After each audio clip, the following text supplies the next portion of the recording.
Papa, today make the second time where you dey beat mama. The same woman where you use your money pay her bride price. With due respect, sir, only foolish men beat their wife. This your bad habit will make you lose my respect. Walai. Omo, they think sometimes mama no dey try for this house. Now she dey cost. Make papa dey always dey beat her. They go give her money make she cook food, make we chop. She go come out go her friend side. Go dey talk. Oga, this your talk that to bring good or to cause more harm. And they try correct papa, you they give her more ginger. No matter what mama do, she no deserve all this. Any man wey dey beat woman na useless person. Papa go work, go hustle, make children dey alright. You no go contribute anything, and you say you be wife. You go be liability for house, be frustrate in life. I no go beat you. You know they even try for now. It is a man's responsibility to take care of his wife and children. That's why they come at the head of the house. We never fit provide for family. Wait, you can no go rush into marriage. Come begin depend on your wife. I disagree. Some wives they provoke their husband. Two heads are better than one. Why suppose help husband? But I no get good character. Deserve this kind thing. No be every time man get force when he beats in wife.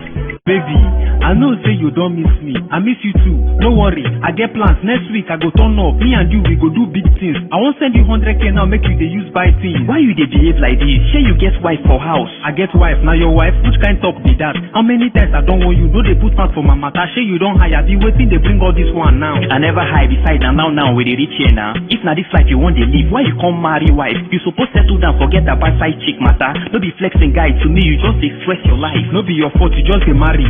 Love thing they shock you. That year way I marry my wife, I make mouth pass you. I no believe say I fit ever cheat on her till she born. Now my guy, no be small thing that they pass through. Before we marry, she do always look sexy. If she come my house, she go wear bump short and crop top. But now so rapper and big skirt. Anytime I tell her na for shirt, now she dey jack. You know they try guy, money where you they give your side chick. You forgive your wife, they carry her, they go shopping, they buy her things where they nice. True, you go enjoy her, make she look sexy, you go fall in love second time.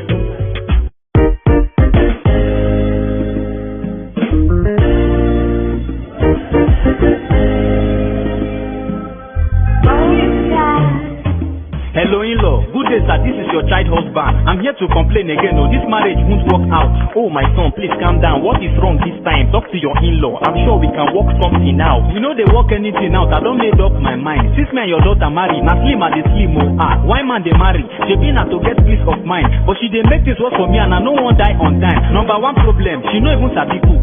The ogbono way she cook yesterday look like baby shit. Every minute, now dance she go they dance for Instagram, and even house they dirty, she know they care, she go just leave them. Is that right? For me, I thank you, sir, for all the effort you have been putting to really work things out. You don't try, but I can't continue, sir. I'm too young to be going through this. I hope you understand. Make she no come back. I believe soon I go find peace of mind. I tell Mama Linda say this girl go bring shame for us. When her mother they cook, she go always escape for parlor.